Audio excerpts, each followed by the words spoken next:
What's gooey YouTube? I'm your mother. This is a hickey, and I'm addressing it now because I don't have makeup to cover it up, and I don't want you to wonder who beat me up. Nobody beat me up. Well, what I mean is that I didn't get attacked. Anyway, if you want the 411 on Season 11's Reunited, then stay right where you are and let's dish.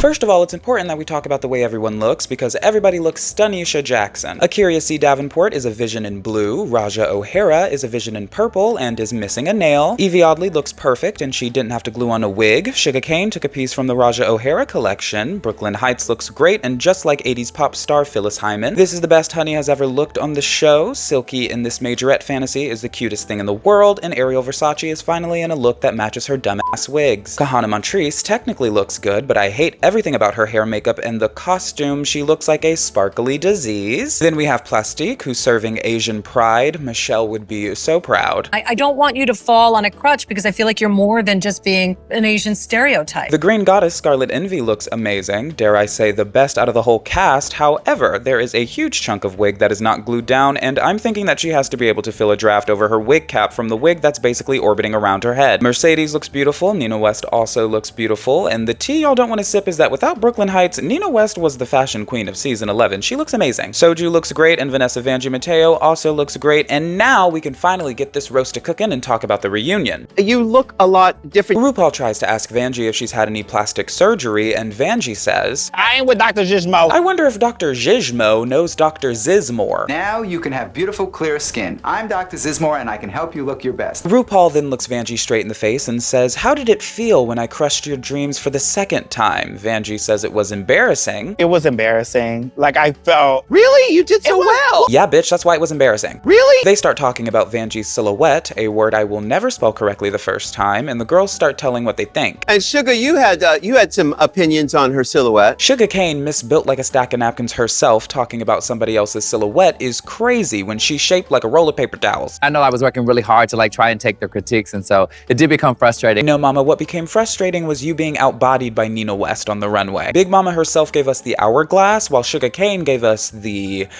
sour glass. RuPaul transitions to Vanjie and Brooklyn's relationship, and she asks them if they continue to date after the show, and they say no. They both agree that it was a mutual separation over monogamy. Vanjie is a romantic, and Brooklyn is a slut, so there was some friction there. The tea here is that in a video with Mistress Isabel Brooks, a name I haven't said in forever, and that I do not miss saying, I don't hate her or anything, just try saying Mistress Isabel Brooks 5 times fast. I can barely say it 1 time at regular speed. Anyway, in a video with Mistress Isabel, Vanjie talks very openly about why her and Brooklyn broke up. So we were dating, after we filmed, I started going back on my gigs and working. He was other people. No, he wasn't. No, wait. She also goes on about how Brooklyn was messy and has nasty feet, so let's just say that they were being professional for the cameras at the reunion.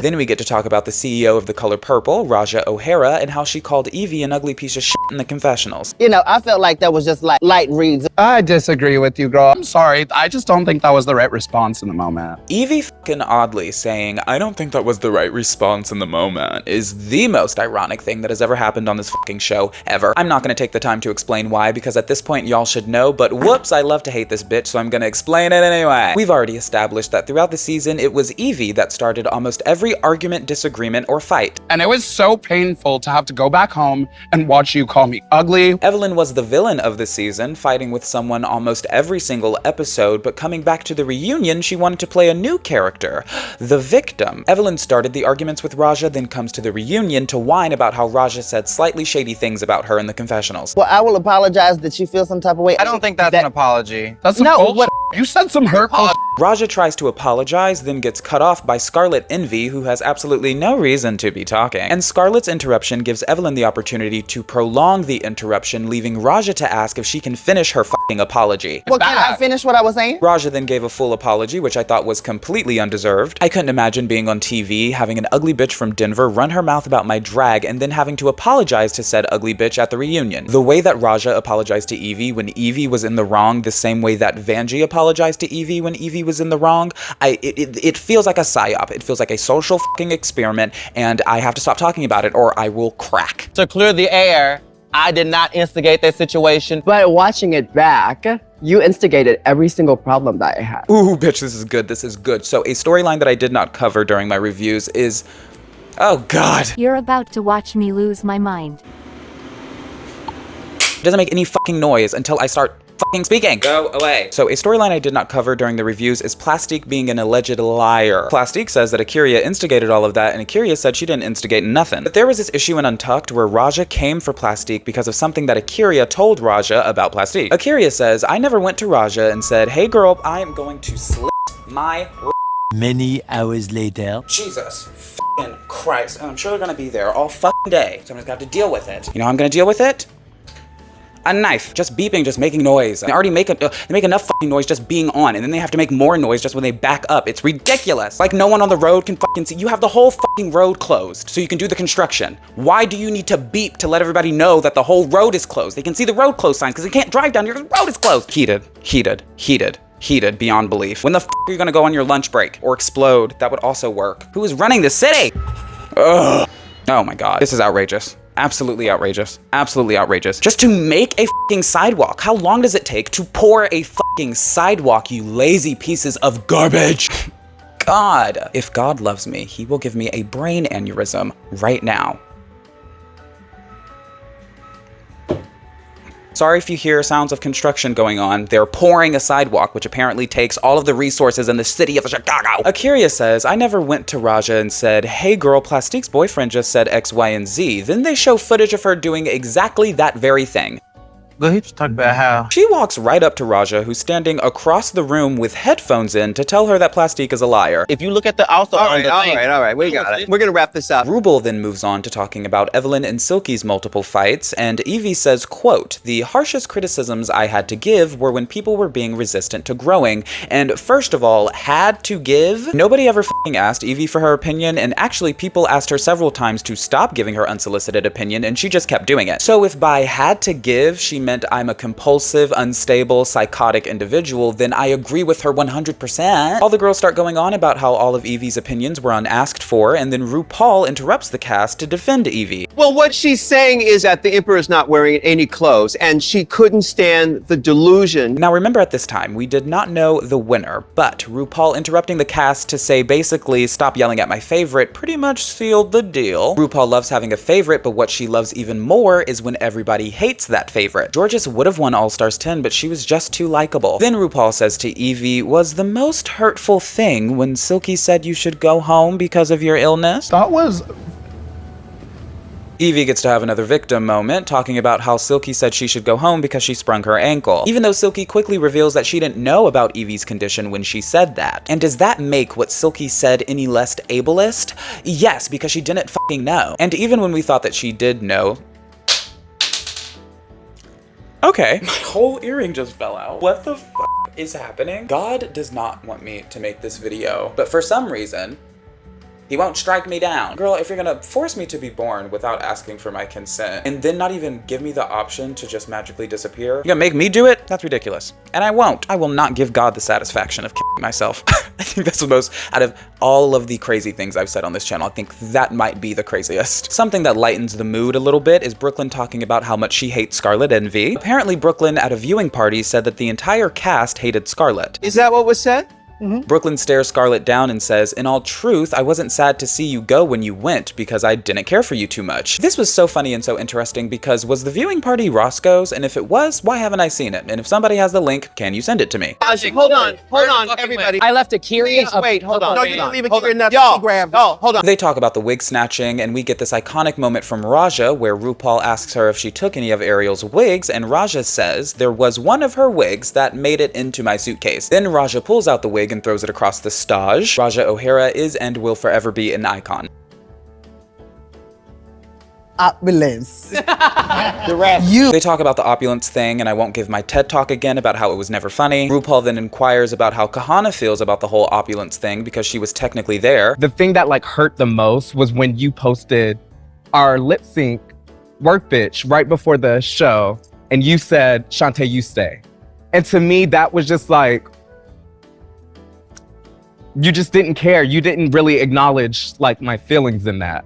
You know what I mean? This all went very left very fast. It was very strange. However, RuPaul asked the girl a question about a thing that had nothing to do with her, so it's only fitting that she completely disregarded the question and just talked about whatever the fuck. Apparently Mercedes had posted the lip sync between Kahana and Mercedes, and for some reason that made Kahana mad. So what is a Nobody else got it either, so they move on to having a reading challenge for no reason. Vanjie, right after season 11, you were just a meme, and I guess And what the are right you? after season It's whoever you bought the jokes back, you better ask for a refund. I know you did $25 a joke and you want your money back. She needed it back. Things got violent. I loved it. Then RuPaul tells the girls to say one nice thing about the top 4, and they start with Evelyn. I noticed Evie. The minute she walked in, I pegged her. That's disgusting, and I'm not going to listen to any more of it. Guys, we just reviewed a whole season of Drag Race, except there's still the finale, and if you want to know what I thought about that, then stay right where you are, and let's look at more things than talk about the things we looked at. Give it up for the eliminated queens of season 11. Soju looks stunning, Kahana still doesn't have access to good wigs, Honey Davenport's sense of style has seemingly gotten worse, Mercedes Iman Diamond is beautiful, Ariel Versace is drowning in a pink pussy puff puff number, Scarlet Envy looks so fucking weird, my eye hates everything it's looking at, and why do girls wear brown wigs to the finale? Raja O'Hara looks great, Plastique does too, Sugar Cane does 2 reveals, and neither of them were necessary, but she looks stunning. Nina West looks fine, and then we get to see the secretary of season 11, Vanessa Vanjie Mateo, in the world's most stunning catsuit. You can't really appreciate it now because Vanjie has kind of perfected the casual performance wear, but this is before she figured that out, and at the time, this was the most beautiful she had ever looked, and she looked so good. Then we see the one they call Mother, RuPaul, who's a vision in nuclear green. 140 Ru girls are spreading their charisma, uniqueness, nerve, and talent. RuPaul then has one-on-ones with the queens, but not before they play a Maury-style intro for Akiria. I even beat up my mom's friend because she woke me up on a school night. I punched that hoe 10 times in her face and that felt good. Akiria looks ridiculous, by the way, and I mean that as a compliment. Also, I'm glad she's not wearing the RuPaul wig. Speaking of Rupaul, she talks about Akiria's butt for a few minutes, then Akiria's mom shakes some for the camera, and then we move on. Brooklyn has her moment next. She looked great, and she was very boring, and we keep moving on. They also filmed this finale around the time that Michelle got her Tata meat sucked out, so they have an in memoriam for Michelle's biddies. It was hilarious. And you get some boobs, and you get some boobs, and you get some boobs.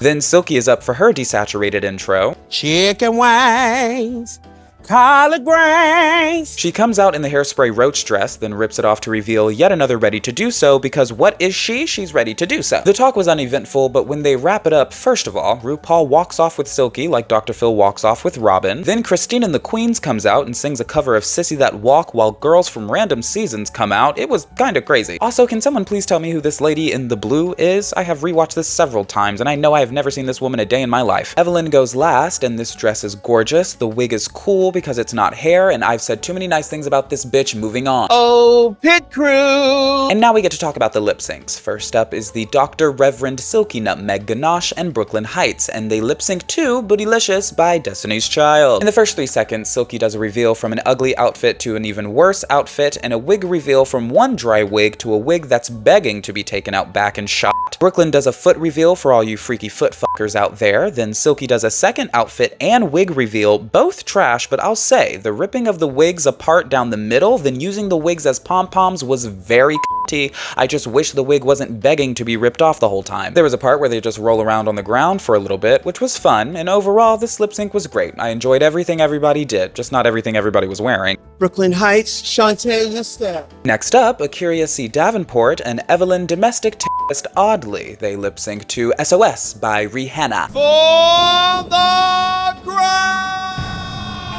Let's start with what I liked about this lip sync. I like what Evie wore. It's like Lucky Charms at Chernobyl, and I love the boot. And now let me talk about what I didn't like, which was pretty much everything Akiria did. Royal blue is my least favorite shade of blue, and this rusty blood red wig is flat. And then she's got the musical theater shoes on. She doesn't look good to me. In terms of performance, I didn't really like what either of them did, but Evelyn knew the words, and Akiria missed huge chunks of the song, and this is a lip sync, so... Evie Oddly, Shantae, you stay. Before we see the final performance, they have Aquaria come out dressed as a bird. The lip sync sync was boring and I didn't like it, and everybody knows Evie won, so let's just talk about her winning. I think RuPaul was bored. I think RuPaul was bored and just wanted to do something different, to shake things up, do something that people wouldn't expect. It's funny because, like I said when I started reviewing this season, I stopped watching Drag Race after the season aired. I hated it that much, and I didn't start watching again until season 17. And while season 17 had a litany of issues, it was very much a return to form. The right girl won. That's right, I said Anya Nerve was the rightful winner of season 17, and if you disagree with me, you can suck my pissy British broadcasting channel. Anyway, season 11 was about 75% garbage and 25% pure, unfiltered iconery. There were great moments, it just was all sullied by the fact that the winner of the season spent the whole season bullying the rest of the cast. Also, in terms of a top 4, these finalists can kick rocks, honey. Brooklyn had nothing relatable about her. We've talked at length about all the issues with Evelyn. Silky was annoying for half the season, then underperformed for the other half, so the only girl I could actually root for in this finale was Akira, but it was never going to happen for her. She's not a dancer, and this was a lip-sync Lollapalooza bullshit SmackDown thing, so like, it was just never going to happen for her. Also, that costume was ugly and that wig was ugly. This season was frustrating, but I had a hell of a time reviewing it, and I hope you guys enjoyed watching it. Make sure to like, subscribe, push all the buttons, and go to the Patreon to support the channel. Oh, and I've got some shout-outs to do. Shout out to Jeffrey, Joni, and Piffy. Thank you for everything, and go get f***ed. And that's serious advice. But there was this issue in Untucked where... My God. She comes out in the hairspray